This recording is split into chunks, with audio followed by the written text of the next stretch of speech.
Bonjour, bonsoir, merci. Moi, c'est Moba Ingekavin, économiste de formation, et puis aujourd'hui promoteur d'une grande école, Collège Saint-Albert-les-Grands.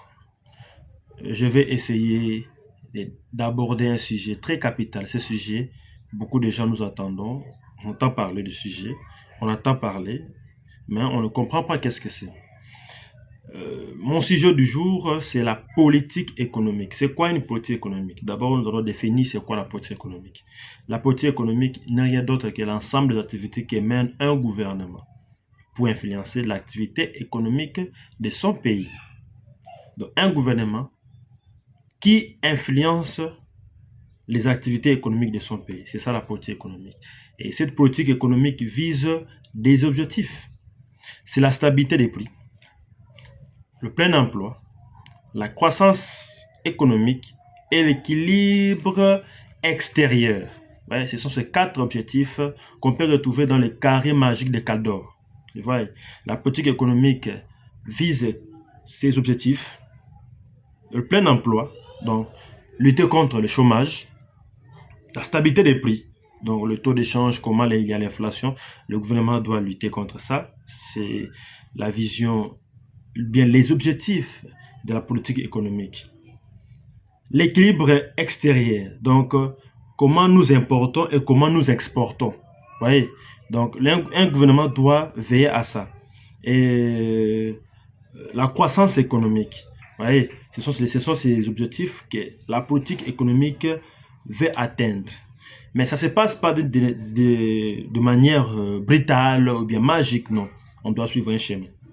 Et pour ce faire, nous avons deux sous-politiques dans la politique économique. Il y a encore deux sous-politiques.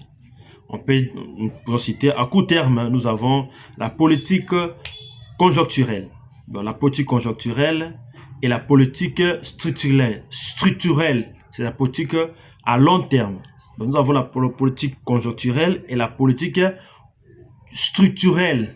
C'est une politique à long terme structurelle et la politique conjoncturelle, c'est la politique à court terme.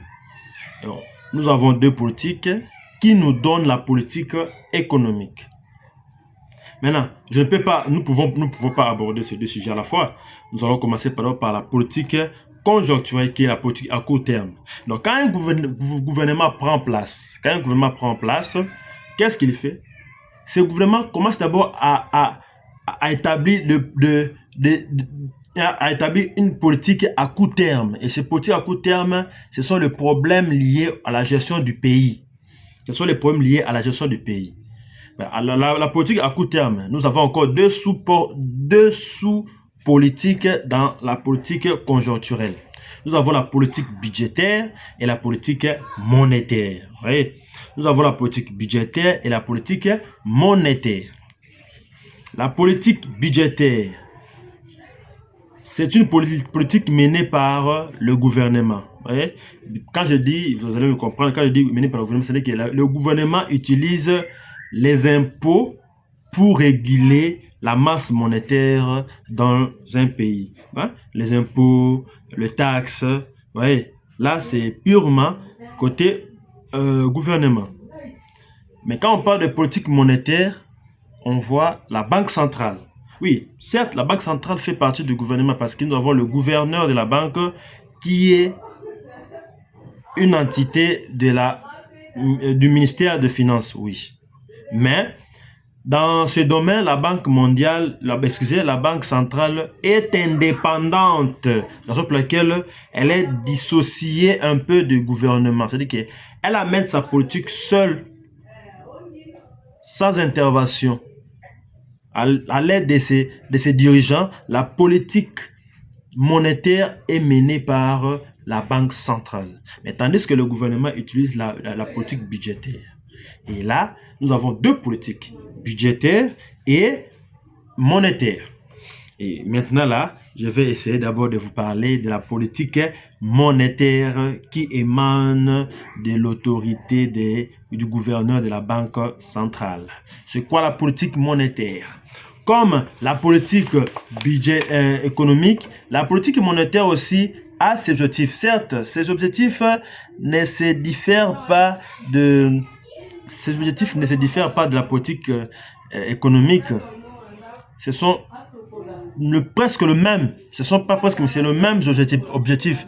Mais dans son la politique monétaire et économique, c'est dans son entièreté, tandis que la politique monétaire, c'est pour aller toucher ce que je venais de citer ici, la politique, la stabilité des prix, le plein emploi, l'équilibre extérieur, excusez-moi, la croissance économique.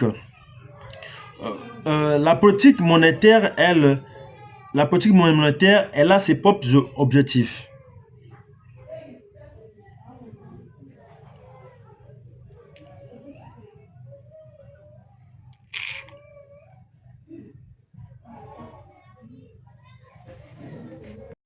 Priez m'excuser, j'avais un problème à la gorge, je reviens. Comme je disais, certes, les objectifs de la politique monétaire ne diffèrent pas de celles de la politique monétaire, mais par contre, elle a ses objectifs propres à elle que nous qualifions des objectifs spécifiques ou objectifs cibles, qui sont la stabilité des prix, lutte contre le chômage, la croissance économique, la stabilité du marché de change. Vous voyez, ce sont les 4 objectifs que la politique monétaire doit lutter. Et je vous signale déjà, il y a 2 objectifs ici qui ne marchent pas ensemble. Il y a des objectifs dans ces 4 politiques, dans ces 4 objectifs ne marchent pas ensemble. Nous avons la politique, nous avons l'inflation et le plein emploi. Donc ce sont deux objectifs qui objectifs qui ne marchent pas vraiment ensemble, qui sont des ennemis. Disons ça comme ça, terme simple, qui sont des ennemis. Nous pouvons dire, si un gouvernement vient lutter contre l'inflation, c'est-à-dire qu'il va diminuer. S'il lutte contre l'inflation, par exemple, comme aujourd'hui au Congo, nous avons un taux d'échange de 29 000, par exemple, et que le gouvernement vient dire non, pas stabiliser, on ne veut pas stabiliser le taux d'échange, mais nous voulons lutter contre cette inflation, on va provoquer le chômage. Parce que l'inflation, à un monde, pouvons dire, c'est l'excès de l'argent en circulation. Je peux dire ça comme ça. Je peux qualifier ça comme ça parce que l'inflation a plusieurs faces. L'inflation a plusieurs faces. Il y a des économistes qui vont me suivre, vont dire non. Qu'est-ce qu'il dit? Il dit non, l'inflation a plusieurs faces. Vous le savez bien. Nous avons l'inflation d'offres, l'inflation de demande, plusieurs sortes d'inflation. Et maintenant ici, si le gouvernement veut lutter contre l'inflation, il va soulever le chômage. Si un gouvernement veut lutter contre le chômage, il va soulever l'inflation. Parce que quand on lutte contre le chômage, c'est-à-dire qu'il y aura plusieurs personnes dans le marché du travail et l'argent va circuler en désordre et nous aurons l'inflation qui va augmenter. Et si on veut lutter contre l'inflation, c'est-à-dire qu'on doit diminuer la masse monétaire, ce sont les gens qui auront un chômage. Bon, quand c'est un tien, nous pouvons poursuivre notre objectif d'aujourd'hui. Quand on parle de la stabilité des prix, c'est quoi la stabilité des prix?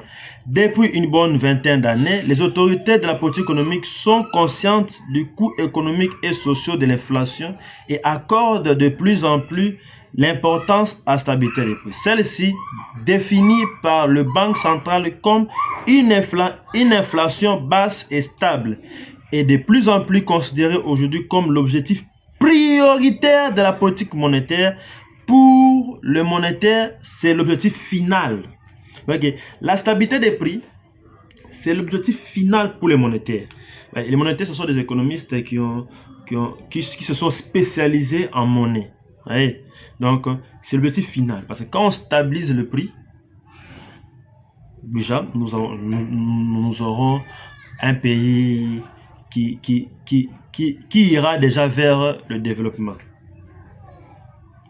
Elle est souhaitable parce qu'une augmentation continue de nouveaux génère des prix l'inflation crée une incertitude dans l'économie qui peut être préjudiciable à la croissance économique. C'est-à-dire que quand on stabilise les prix, quand les monétaristes stabilisent les prix, c'est pour éviter à ce que les gens puissent être nuits.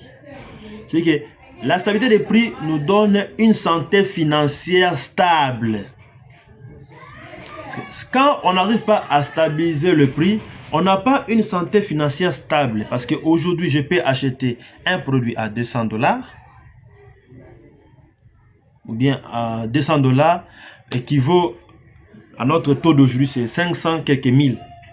Et demain, le prix augmente. Comme notre pays est dollarisé, les prix augmentent. Ça, on va aussi en parler prochainement. Les prix augmentent. Alors que mon revenu est de 1 500 000 francs congolais. Mais moi, je paye pour un meuble à 500 000. Déjà, je consommais un tiers de mon budget sur un meuble, c'est un objet. Mais si par exemple, on maîtrisait la stabilité des prix, on maîtrisait les prix, je devais payer cet objet à $200. Oui, certes, mais équivaut à notre monnaie, ça allait être même 100 000, 50 000, vous voyez, 60 000, 170 000. Par rapport à mon salaire, j'ai de la valeur. Mon salaire représente une valeur quelconque dans la société. Je ne dis pas que 1 500 000 aujourd'hui c'est rien, non, c'est $500. Enlever $200 pour acheter un truc, déjà, vous ouvrez sur 300. Payer le loyer, ainsi de suite, il n'y aura pas une vie stable. La personne n'aura pas une vie stable. Raison pour laquelle il est préférable pour un gouvernement de lutter contre la stabilité des prix. Faire en sorte que la stabilité des prix existe. Ouais. Mais chez nous, ici, il n'y en a pas. C'est une politique conjoncturelle, donc une politique à court terme qu'on doit impérativement lutter contre ça. Faire en sorte qu'on puisse avoir la stabilité des prix. Bon, comme aujourd'hui, vous voyez, on avait une inflation là, depuis 2023 à 2025, on a connu plus ou moins 8 augmentations de taux d'échange. Vous allez voir. Donc, une personne qui touchait 400 000 comme les enseignants de l'école primaire, bon, disons les enseignants touchaient 400 000. À l'époque, c'était à $200. 200 000. Quand je prends le taux en 2023, c'était 20 000, c'est $200. Mais aujourd'hui, ce n'est plus $200. 400 000, c'est moins de $150. Il n'y a pas une vie stable. Déjà pour un parent, c'est déjà un problème majeur de quitter des dessins. Tu as le même salaire, on n'a pas changé, mais tu n'arrives plus à faire face aux besoins qui sont multiples. Parce que ton revenu n'a pas bougé, mais il n'y a pas de stabilité des prix dans le marché. Donc, il est impérativement ordonné à un gouvernement de lutter contre la stabilité des prix. La croissance économique. C'est quoi la croissance économique? La recherche d'une forte croissance est étroitement liée à l'objectif de plein emploi. Donc, quand on veut lutter contre le chômage, cela veut dire que on cherche la croissance économique. Entre vous et moi, s'il vous plaît, excusez, entre vous et moi, disons-nous la vérité en face. Est-ce que notre gouvernement est en train de chercher la croissance économique? Je ne crois pas, parce qu'il y a encore du chômage. Donc, le Congo, notre pays n'a pas encore la croissance économique. Il y a encore trop de chômeurs. Trop de chômeurs dans ces pays-là. Trop de chômeurs. En effet, quand on se rapproche de celui-ci, les entreprises augmentent leurs dépenses d'équipement en capital pour améliorer la productivité, en ce qui est bon pour la croissance. En l'inverse, si le chômage est élevé et les taux d'utilisation des capitaux faibles, les entreprises n'ont pas intérêt à augmenter leur capacité de production et la taille de leur équipement.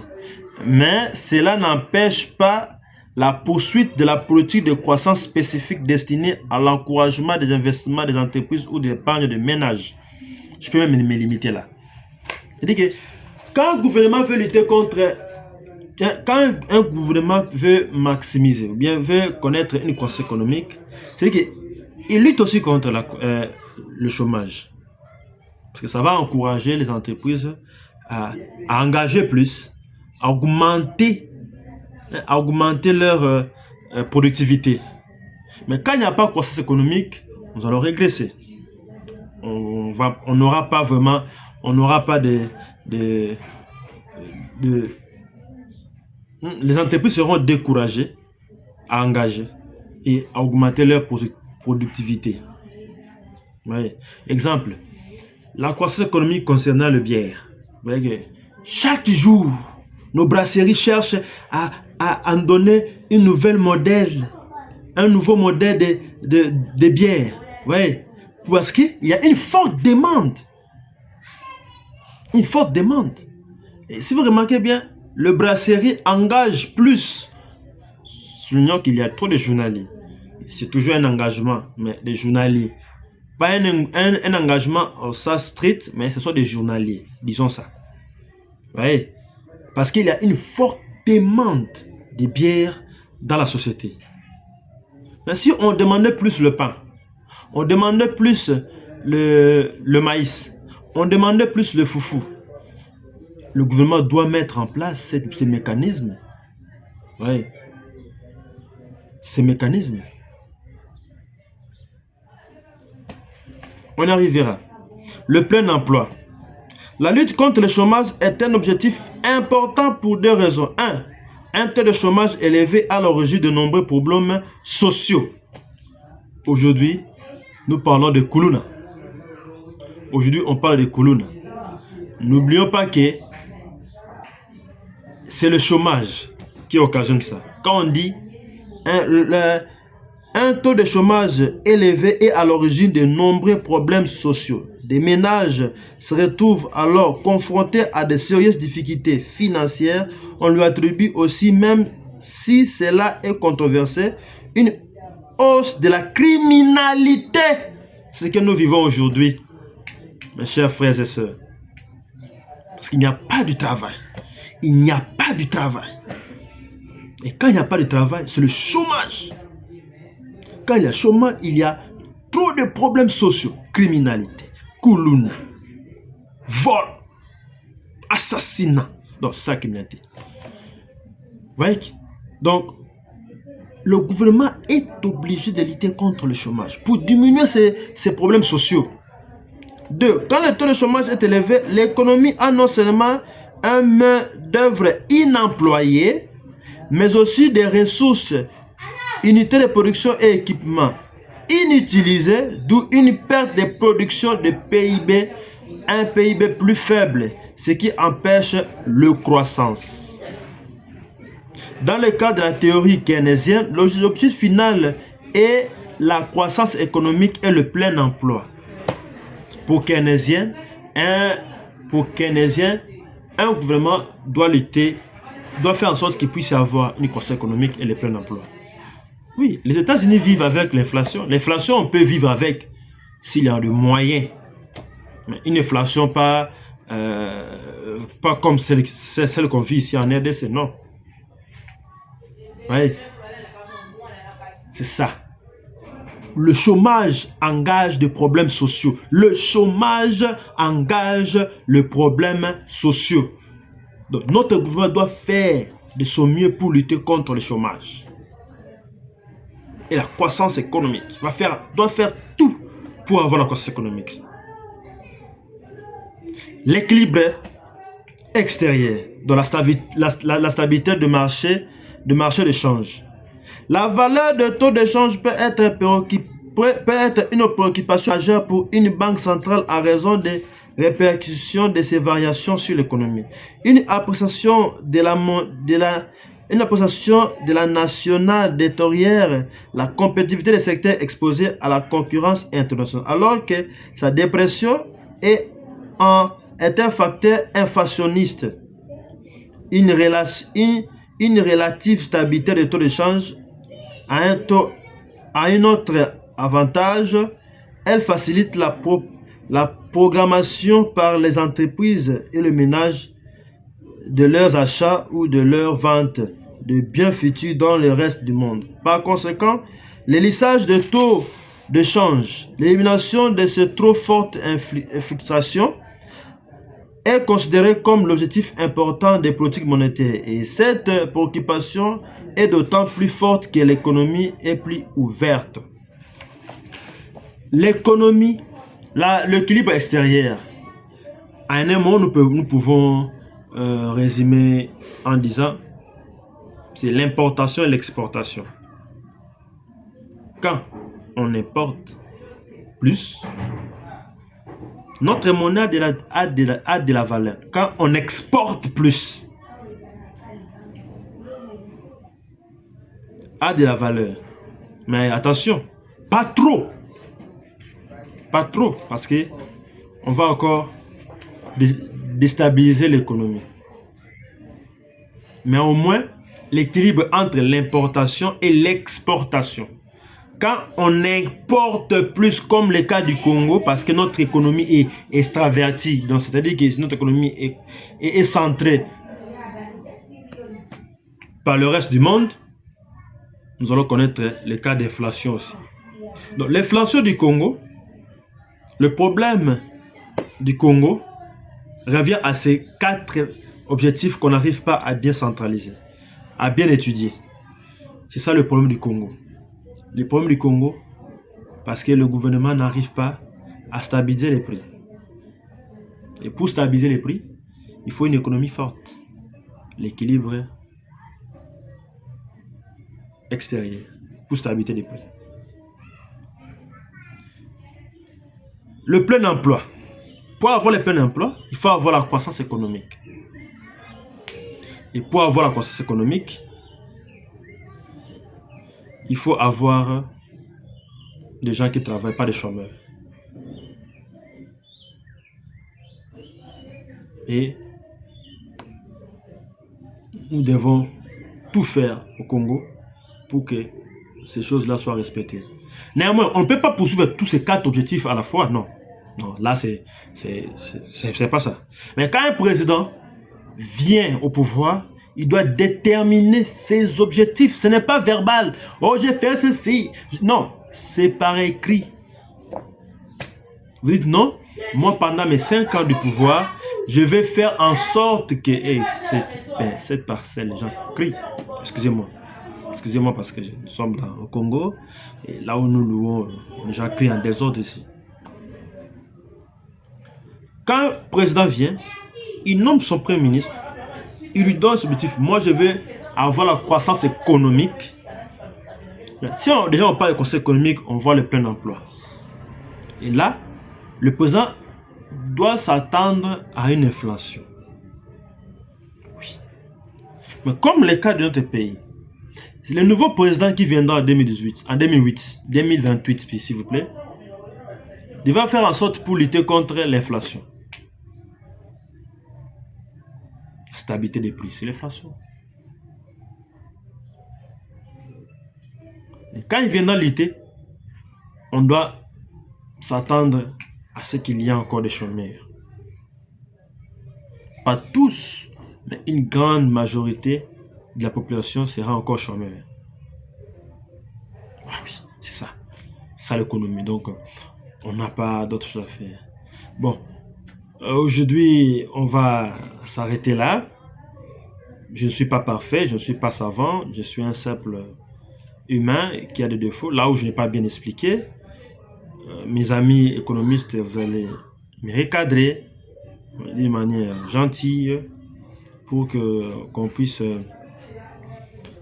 de plus en plus nous perfectionner et donner le meilleur de nous pour le bien-être de la population congolaise. Merci et bonne soirée à tous.